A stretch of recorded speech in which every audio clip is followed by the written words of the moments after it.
Europe 1, j'ai choisi pour vous. J'ai choisi pour vous ce matin l'affaire Natalie Wood. I feel pretty, oh so pretty.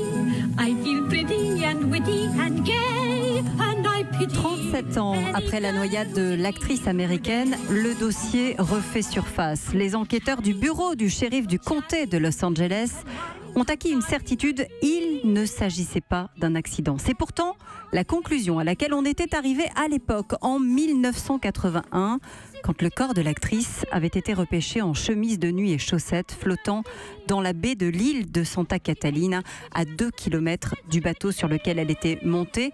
On était à l'époque en plein milieu du week-end de Thanksgiving.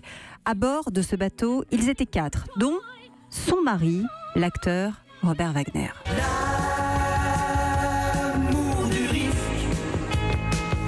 C'est lui, aujourd'hui, à 81 ans, que les enquêteurs ont dans le viseur. Lui avec qui Natalie Wood entretenait une relation compliquée. Marié, puis divorcé, puis remarié en 1972. Le couple vivait une histoire orageuse. Le capitaine du yacht avait d'abord, en 2010, pris la plume et écrit un livre dans lequel il tenait l'acteur pour responsable de la mort de Natalie Wood. Dennis Davern avouait avoir fait au départ une fausse déclaration. Il n'en fallait pas plus pour que les enquêteurs rouvrent le dossier, requalifient les faits, c'était en 2013.